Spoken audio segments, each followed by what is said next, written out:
Thank you, operator, and good morning, everyone. The press release associated with today's call was issued and filed with the SEC this morning, April 20th, 2026. You may view the press release on the homepage of the Dynex website at dynexcapital.com, as well as on the SEC's website at sec.gov. Before we begin, we wish to remind you that this conference call may contain forward-looking statements within the meaning of the Private Securities Litigation Reform Act of 1995. The words believe, expect, forecast, anticipate, estimate, project, plan, and similar expressions identify forward-looking statements that are inherently subject to risks and uncertainties, some of which cannot be predicted or quantified. The company's actual results and timing of certain events could differ considerably from those projected and or contemplated by those forward-looking statements as a result of unforeseen external factors or risks. For additional information on these factors or risks, please refer to our disclosures filed with the SEC, which may be found on the Dynex website under Investor, as well as on the SEC's website. This conference call is being broadcast live over the internet with a streaming slide presentation, which can be found through the webcast link on the website. The slide presentation may also be referenced on the Investors page. Joining me on the call today are Smriti Popenoe, Co-Chief Executive Officer and President, Byron Boston, Chairman and Co-Chief Executive Officer, Mike Sartori, Chief Financial Officer, and TJ Connolly, Chief Investment Officer. I now have the pleasure to turn the call over to Smriti.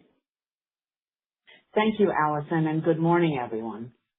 We continue to build our company at the intersection of two powerful demographic tailwinds, the need for income and the need for housing. Dynex continues to deliver differentiated top-tier performance. Our track record, now combined with the significant growth in our capital base over the last 15 months, propels value creation by delivering scale and resilience to our shareholders. The team is focused on methodically building durability across investments, finance, technology, risk, and operations. Growing an enduring platform reinforces the value of our business meaningfully beyond the valuation of our balance sheet, further driving long-term shareholder returns. Turning now to the global macroeconomic environment, government policy is squarely in the driver's seat, defining and driving outcomes. Scenario planning for us has evolved to mapping policy pathways. What policymakers could do next, how markets may transmit those decisions, and how we position ourselves for those moves. More than ever, mindset and preparedness are the key factors for successful decision-making because the policy paths aren't always foreseeable. Flexibility and openness in our team's mindset, something we actively teach and practice, are now essential parts of navigating the investment landscape. In the first quarter, we added value by executing our plan. We managed the portfolio through a short burst of volatility, which we used to opportunistically raise and deploy capital. We grew the total capital base by 18%, deploying the funds during the quarter as MBS spreads widened. Since quarter end, MBS spreads have tightened and book value is higher. Mike and TJ will now review the detailed quarterly results and our outlook. Thank you, and good morning, everyone joining us today. I'd like to begin by welcoming Kaylin Mauritz, who joined Dynex today to lead capital markets and investor relations. Kate brings deep industry experience across both functions, and her background will support the continued growth of our capital and investor base while deepening the engagement with our existing investors. We are excited to add her capabilities to our strong and growing Dynex team. Turning now to our financial results for the quarter. Book value ended the quarter at $12.60 per share. An economic return was negative 2.5% for the quarter, consisting of 51 cents per share of common dividends and an 85-cent per share decrease in book value. We ended the quarter with leverage at 8.6 times versus total equity. The majority of the increase was attributable to the growth in our investment portfolio of $6 billion. reflecting the deployment of capital raised during the quarter of $442 million. Our liquidity position remained very strong, with $1.3 billion in cash and unencumbered securities at the end of the quarter, representing over 46% of total equity. We continue to evaluate growth through the lens of market opportunity, investment returns, and long-term accretion to drive shareholder value. Net interest income for the quarter rose from 28 cents per share to 40 cents per share, primarily due to declining financing costs, which fell 33 basis points due to the impact of the Federal Reserve's rate cuts in the fourth quarter. With respect to expenses, G&A increased quarter over quarter, driven primarily by one-time items. As we noted in the prior first quarter earnings, we expect overall expenses to normalize in the second quarter, with full-year expense ratio anticipated to be flat or modestly lower versus year-end as we grow our capital base. Importantly, we remain disciplined in managing costs and our expense structure. With that, I'll turn it over to TJ to provide additional detail on portfolio strategy and the outlook. Thanks, Mike. We entered the quarter with policy attention focused squarely on housing affordability and the mortgage market. As the quarter progressed, global events, most notably the war in Iran, shifted market focus toward geopolitics and drove a sharp increase in volatility. As markets become more accustomed to that global backdrop, we expect both investors and policymakers to refocus on domestic priorities over the balance of the year, particularly housing and the availability of mortgage credit, a transition we believe could support tighter mortgage spreads over time. Early in the quarter, mortgage markets benefited from a strong technical tailwind. Government policy, long one of our most important inputs, had turned supportive, with policymakers emphasizing GSE mortgage buying to tighten spreads and improve affordability. As volatility rose later in the quarter, agency mortgages traded like much riskier assets, creating potential opportunities. Because we operate with strong liquidity, we navigated that volatility constructively and selectively added assets as spreads widened to more attractive levels. Fundamentals and technicals remain highly supportive, and we believe the long-term path toward tighter equilibrium spreads remains highly likely, boosted by policy, supply-demand dynamics, and yield carry. Net supply is light, and demand remains broad and robust across banks, REITs, money managers, and foreign investors. Last quarter, I noted that we expected net supply to be $200 billion this year. So far in 2026, it appears supply could come in even lower. Returning to the demand side, the potential bid from the Fannie Mae and Freddie Mac retained portfolios improves downside liquidity, stabilizes spreads during periods of volatility, and supports broader investor participation. The GSEs have been actively buying mortgages. They are selective on valuation. They regularly retain pools they have previously been selling through their cash window programs. And there was some question about potential hedging. They are mostly hedging using interest rate swaps. In parallel, proposed changes tied to the Basel III Endgame could lower the capital cost banks face to hold mortgages, both in loan and securitized form, and to intermediate financing more efficiently. Financing costs are declining amid the light regulatory regime. Repo markets functioned smoothly, spreads were stable, and funding was readily available even during periods of heightened volatility. MBS repo spreads to SOFR remained in the 13 to 17 basis point range, 3 to 5 basis points below last year's averages. Structural improvements in the short-term funding markets, alongside elevated money market balances, standing Fed backstops, and more efficient balance sheet intermediation, continue to support financing for high-quality mortgage assets like those Dynex owns. We have seen agency MBS spreads to 7-year interest rate swaps begin to trend tighter again. After moving from the high 120s to nearly 170 basis points in March, spreads were in the low 160s at quarter end and moved back toward the 150 area late last week. As geopolitical events evolve and policymakers refocus on domestic issues like housing, we believe spreads can trade towards 120 again, with scope for long-term equilibrium spreads closer to 100 basis points. Static ROEs for current coupon mortgages hedged with interest rate swaps were in the mid to high teens. and the spread outlook I just outlined provides a further tailwind to forward returns. Moreover, the opportunity to add alpha through security selection is exceptional given the environment. Borrower prepayment behavior is increasingly heterogeneous and technology-driven, creating meaningful dispersion across pools. Over the last year, we have strategically reduced our exposure to the most callable agency MBS, those in what we call the TBA market, and we continue to do that in the first quarter. TBAs declined from over 16% of our portfolio at year-end to approximately 7% at the end of the quarter. The first quarter reflects the strength of the Dynex model along two dimensions.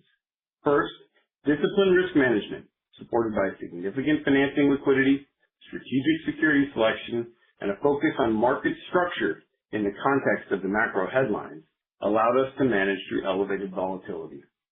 Second, that same volatility created the opportunity to raise and deploy capital at more attractive valuations, which we acted on during the quarter. Thank you, TJ. We are now combining our demonstrated ability to earn solid returns with the benefits of scale.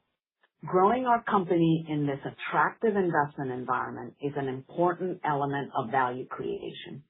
It distributes fixed costs, deepens liquidity, and strengthens the company, especially in periods of volatility like we saw last quarter. Beyond the resilience that a bigger balance sheet provides, larger companies have also typically enjoyed higher, more stable valuations. We have grown rapidly to be the third largest agency-focused mortgage REIT, and we believe the market has not yet fully recognized the value we are establishing through scale. As we continue to execute our plan with discipline, we are excited about the potential for shareholders to benefit from a more scalable platform, creating meaningful upside over the medium and long term. As we look ahead, we remain centered on opportunistic capital growth alongside disciplined management of our existing portfolio and building operating resilience. Our management team is invested alongside shareholders, our interests are aligned with yours, and we are committed to stewarding your capital with integrity, transparency, and care. I will now open the call to questions.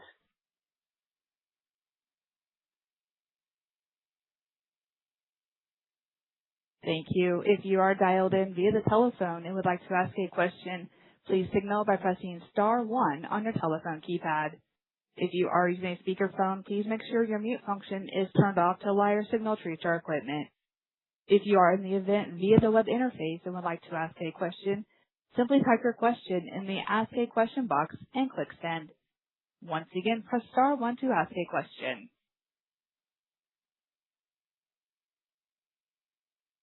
We'll go first to Bose George with KBW.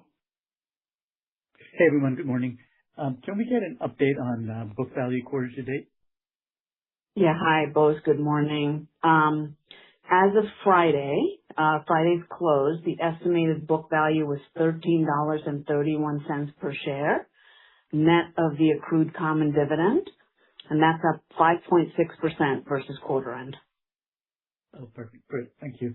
And then you gave your outlook for spreads, potentially going back down to 120 basis points. Is that across the curve or like on a specific point on the curve? Yeah, I'm quoting those spreads both against the 7-year swap point, which is consistent with the chart we have in our presentation there. Okay, great. Thanks a lot. We'll take our next question from Trevor Cranston with Citizens JMP. Hey, thanks. Good morning. Good morning. Follow up on your commentary about spreads potentially tightening to 120 or even 100 basis points as a long-term equilibrium. Can you talk about kind of your thoughts on how high you'd be willing to take leverage given that kind of outlook for tightening, and how much the potential for sort of short-term bouts of volatility sort of weigh against that? Thanks. Right. Yeah, thank you. There are several components to thinking about our leverage. Our leverage, as Mike mentioned, did increase to 8.6 times. Roughly 2/3 of that increase was actively positioning to own more mortgages, given that backdrop. Mortgages really were kind of the tail of the dog for several weeks in March. The yield spread, or mortgage basis as we referred to it, traded with risky assets. The basis was very correlated to things like the S&P 500. So we're doing a lot of scenario analysis around that to think about just how much leverage we can comfortably manage, and it was a very comfortable position for us coming into the quarter end period. And looking ahead, I think we're going to remain very opportunistic. We're very resolute in our view on those spreads, moving from down to as much as 100 basis points. Given the GSE backdrop, we think we are on the verge of a significant regime change. So we are going to actively be opportunistic in keeping our exposures so investors can capitalize on this opportunity. Got it. Okay, that's helpful. And then just looking at the portfolio this quarter, it looks like the allocation to TBAs went down some. Can you talk about how you're thinking about the values of spec pools versus TBAs with incremental dollars? Thanks. Yeah, the TBA market, by definition, for those who don't know, the TBA is to be announced market.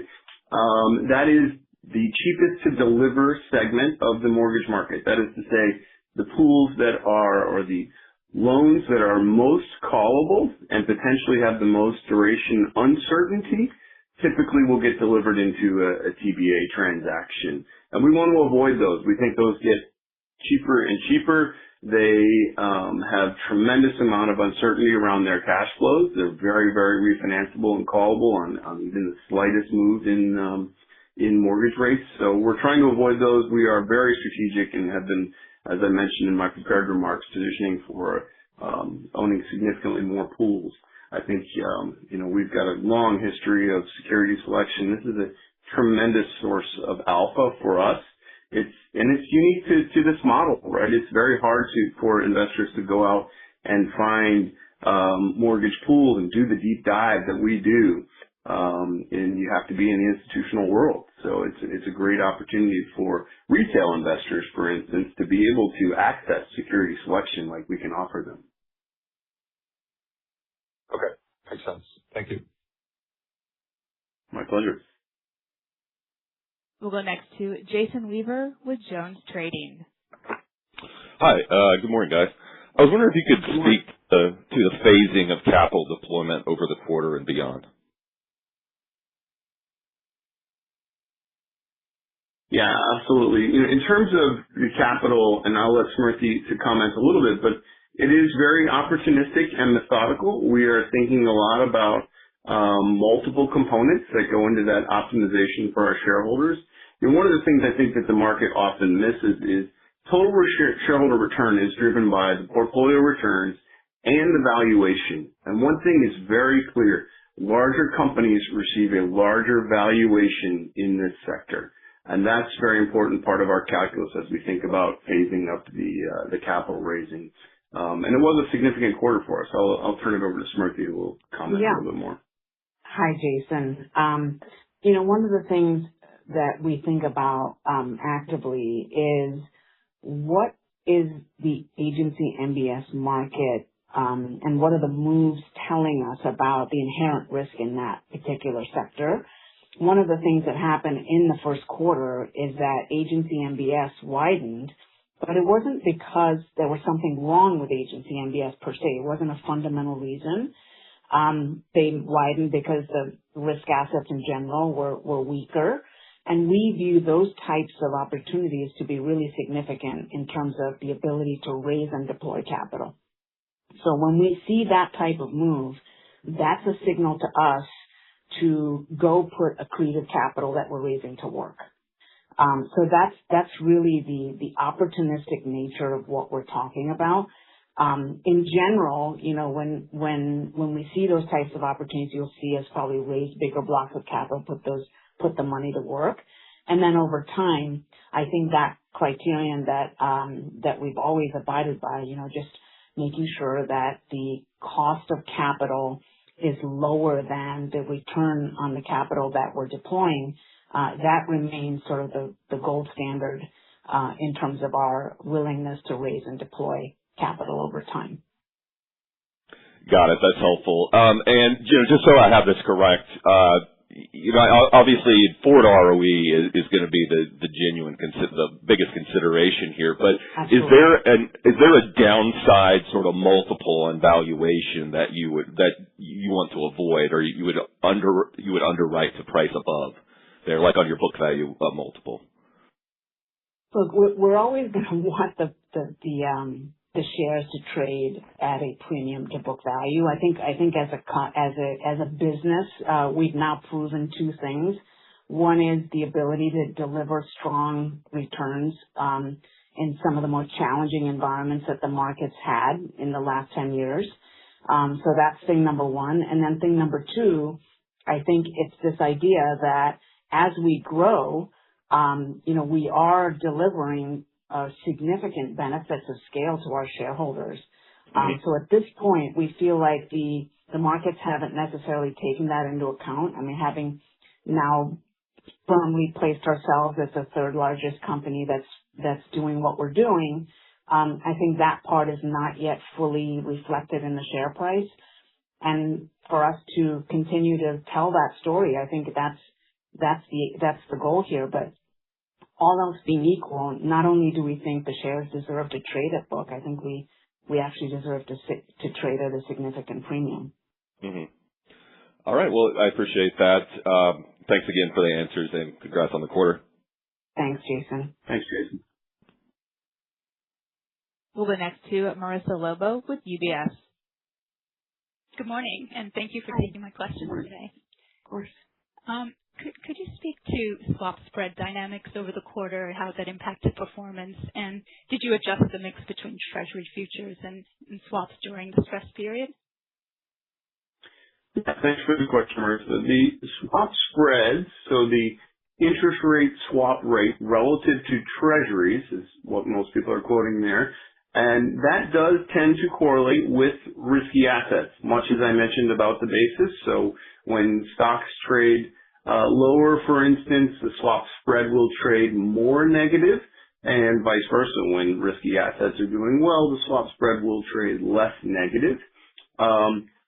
We think, and we've said for several quarters now, actually probably pushing up on 2 years now, that we expect to be able to earn the additional yield spread that interest rate swap hedges offer relative to Treasuries. So that is to say there is more yield spread available when hedging mortgages with interest rate swaps than there is when we hedge with Treasuries. As a result, I've mentioned on the last couple of calls, we expected things to be in the 60 to 80% of the portfolio hedged with interest rate swaps.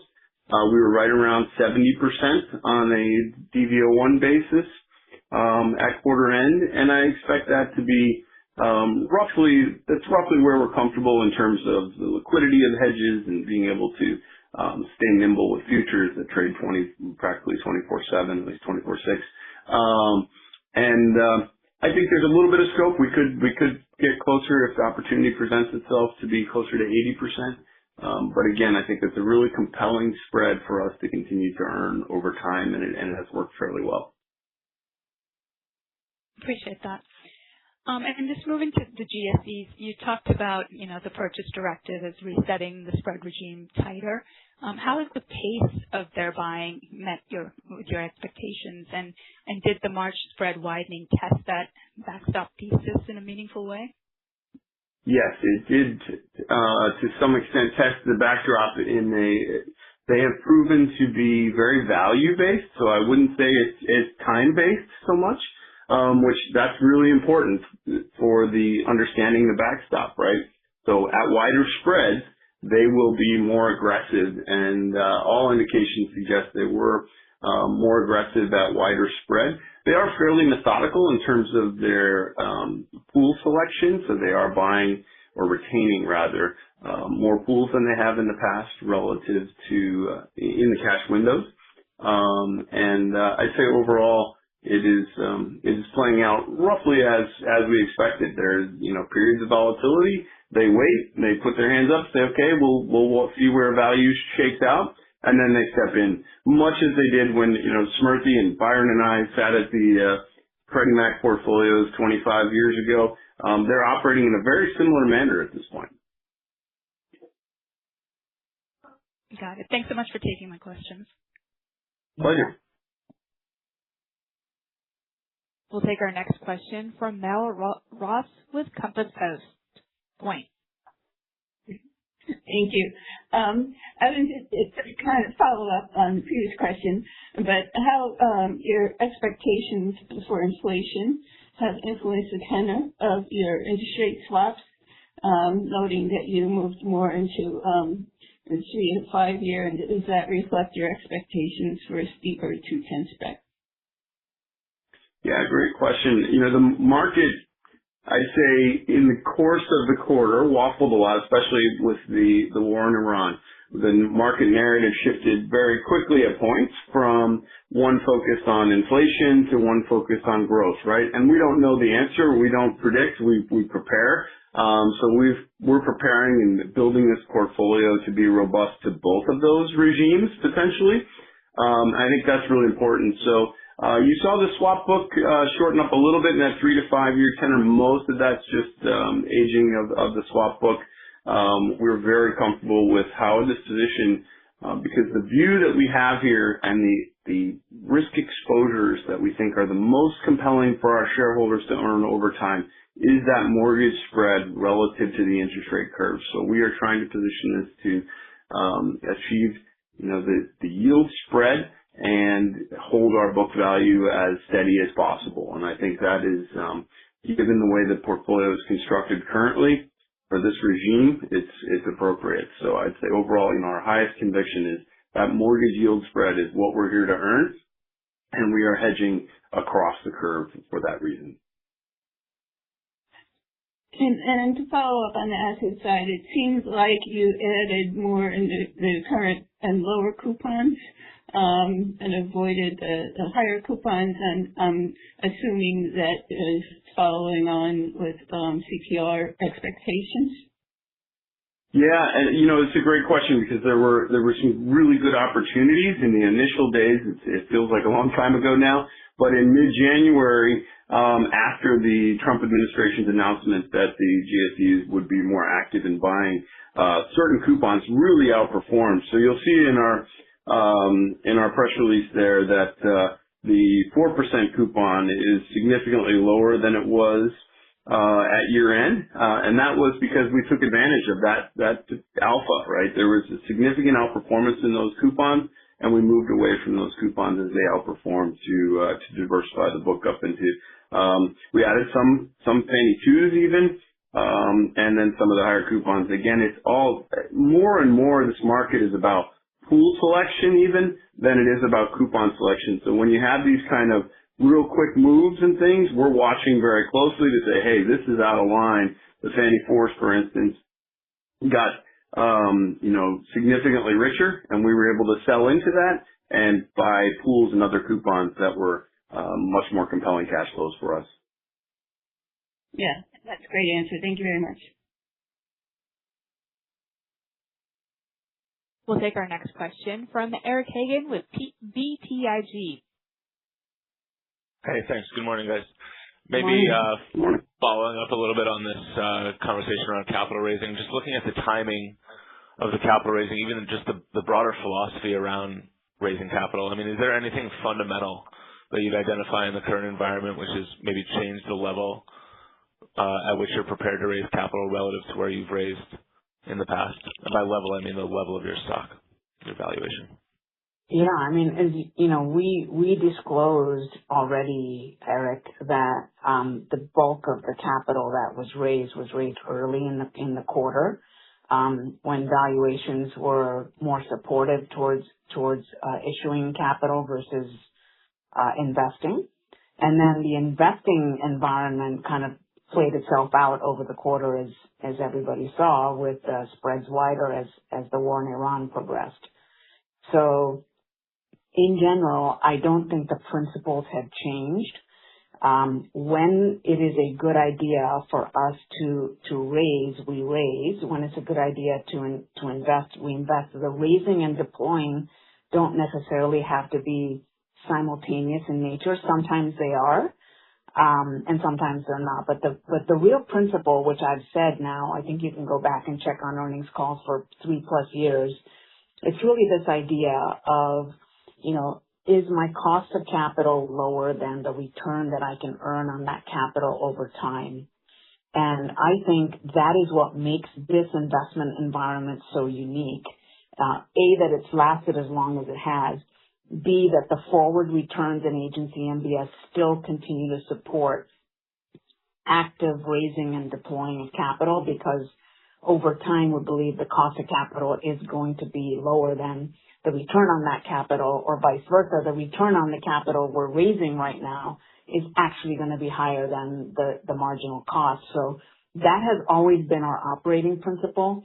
As we see the share price go up relative to book, we talked about price to book here a fair amount today. I think we're more conscious about the idea of delivering total shareholder return to our shareholders. TJ talked about, TSR being comprised of two things. One is the actual return on our portfolio, and secondly, the price to book.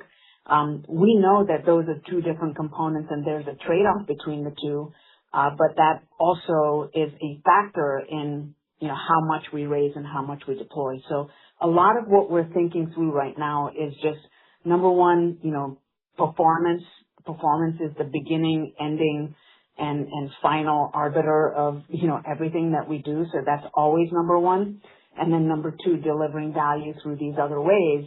But those are all factors in, how we think about the pace of capital raising, deploying, et cetera. That's really helpful. Yeah. Thank you. If I could sneak in one more here. I mean, what's your perspective on the prepayment environment as community banks are given maybe more incentive to come back into the market? Do you see that driving a lot of competition among originators? Certainly competition drives the refinanceability, right? That is very important construct. I think more than anything, though, as we've talked about for many, many quarters now, it's all about the technology, right? That is making it easier and easier to refinance the marginal borrower, and I think that will be the dominant force over time.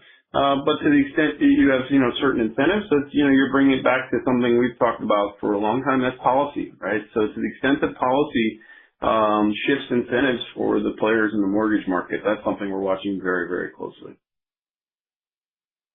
Great. Thank you guys so much. At this time, there are no further questions. I'd now like to turn the call back to Smriti Popenoe for any additional or closing remarks. I thank you all for your attention, and we look forward to updating you on our quarterly results in the second quarter. You can now close the call. This does conclude today's conference. We thank you for your participation.